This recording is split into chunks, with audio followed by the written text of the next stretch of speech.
The weapon. Killing the most people in Europe's largest war since 1945 isn't a missile or a howitzer. It is a plastic quadcopter that costs less than a used phone, carrying a targeting brain that can cost as little as $50 to $70. This is the story of how a hobby toy, a spool of hair-thin cable, and a scrap of machine vision code rewired modern warfare and turned the front line into a kill zone that eats anything that moves. In 2025, Ukrainian military reporting and Western officials documented a fundamental shift in how soldiers die. According to their assessments, attack drones now cause 70 to 80% of all battlefield casualties. This is not anecdotal. Verification analysts tracking the conflict recorded 819,737 video-confirmed drone strikes during 2025 alone. Approximately one-third of these recorded hits targeted individual personnel. The result of this relentless aerial dragnet is a toll that matches the worst battles of the 20th century, with analysts estimating that drone strikes now inflict well over 1,000 combat casualties every single day along the active front line. The foundation of this toll is a device originally built for recreation, the first-person view or FPV drone. In civilian sport, these lightweight quadcopters are flown using video goggles, allowing pilots to navigate obstacles with extreme precision. By strapping basic explosives to the frame, forces converted these agile hobby kits into one-way kamikaze weapons. The conversion requires minimal modification. A complete, combat-ready FPV unit costs roughly $400 to $500. When directed against a main battle tank or self-propelled artillery piece worth $3 million or more, the investment yields a staggering return. This absolute economic disparity, where a $500 toy can permanently disable a multi-million-dollar armor platform, is the core logic driving the conflict. This asymmetric advantage faced a sudden barrier when Russia deployed heavy electronic warfare networks, anchored by the Krasuka-4 broadband jammer. By flooding the airwaves with high-power radio frequency bursts, these countermeasure systems severed the control signals between pilots and their quadcopters. FPV strike success rates quickly plummeted to just 10 to 20% of sorties. To break this invisible wall, engineers bypassed the radio spectrum entirely.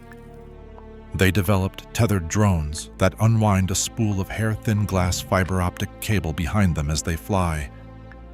This physical line carries high-definition video and flight commands via pulses of light, making the platform completely immune to electromagnetic jamming.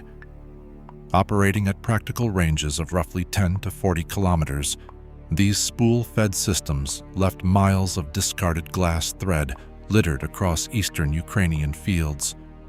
During the intense operations in Kursk, these unjammable drones allowed forces to systematically hunt armor and infantry through dense electronic defense networks, ultimately helping force Ukrainian troops out of the sector.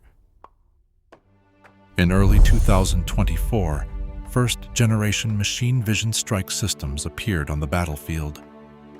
Engineers ported the open-source YOLO object recognition framework onto single-board computers, utilizing hardware as inexpensive as a $50 Raspberry Pi class processor.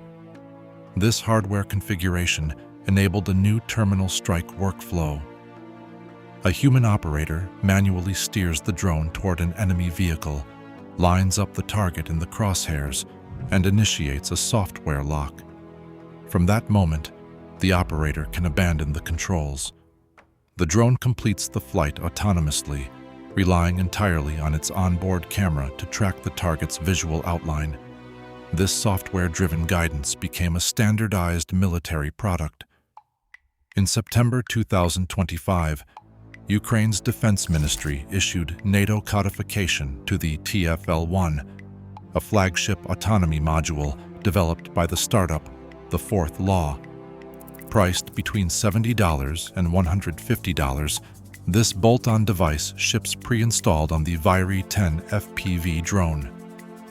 The module takes complete control of terminal guidance during the final 400 to 500 meters of flight. Because the drone no longer requires an active command link to hit its target, it ignores jamming in this final phase. By shifting the navigation burden from the human pilot to a $70 microchip, frontline units transformed a vulnerable remote-controlled toy into an autonomous, precision-guided weapon.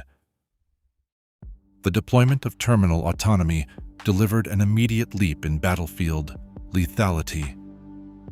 In the field, Ukraine's 112th Brigade of the 244th Battalion reported FPV strike success rates climbing from roughly 20% to 80% after deploying automated targeting.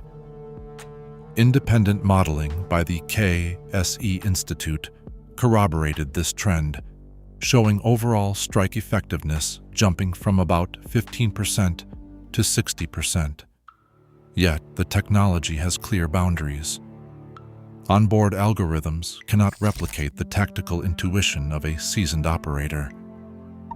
Automated guidance systems are unable to reliably identify and target precise high-value weak points, such as a tank's rear turret joints, thin engine vents, or rear armor plates. Human pilots remain indispensable, enduring 3 months of intensive training simply to master the task of maneuvering these drones within the narrow physical window required to initiate a terminal lock. This technological race is mirrored across the front line. Ukrainian forces face competing Russian autonomous platforms, including the V-2U strike drone built around NVIDIA Jetson Orin processors. Downed Russian Geran 2 Shahed variants reveal intact NVIDIA systems and automated thermal cameras acquired through third-country intermediaries to bypass trade sanctions. As algorithms assume a larger role in the terminal kill chain, the legal and ethical framework of combat is shifting. While human operators establish the initial target lock, the machine executes the final lethal act. This division of responsibility challenges international humanitarian law, raising urgent questions about battlefield verification, audit logs, and liability when systems misidentify targets. Though developers integrate cryptographic logs to record engagement decisions, the speed of autonomous warfare is outpacing existing frameworks for accountability. This autonomous capability has physically reshaped the front line, carving out a permanent, lethal belt spanning 15 to 25 kilometers. Inside this corridor, drone saturation has forced heavy armor and artillery miles back into the rear. Around cities like Chasiv Yar, constant aerial surveillance turns any visible movement into an immediate target, trapping infantry inside muddy trenches for days. Ukrainian teams are now actively extending the strike envelope of these first-person view networks to 40 kilometers, with plans to push the limit to 100 kilometers, transforming entire sectors into barren zones of total denial. The war is decided in factories, where raw throughput dictates battlefield reality.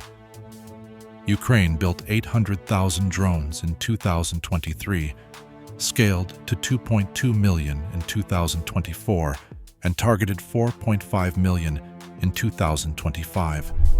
Today, more than 160 domestic firms push 2026 capacity past 8 million units, aiming to deliver 7 million.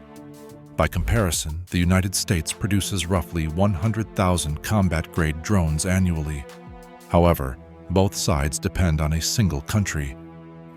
Chinese suppliers provide 80% of the electronics in Russian drones, dominating the global supply of flight controllers, thermal cameras, motors, and fiber-optic cables.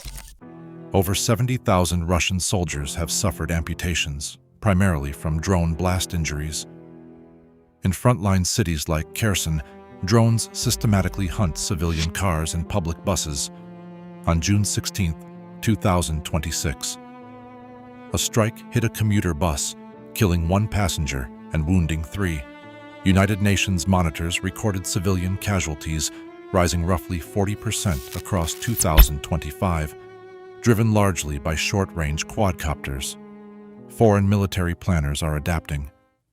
NATO is studying drone wall concepts modeled on Ukraine's kill zones, accelerating a trajectory towards supervised autonomy, where human operators define the target while machines handle the kill. Ukraine has permanently rewritten the rules of combat. Warfare is no longer defined by heavy armor, but by software updates and cheap, autonomous attrition. As algorithms inherit the decision to kill, the future of global conflict is already here. Subscribe for more investigative reports.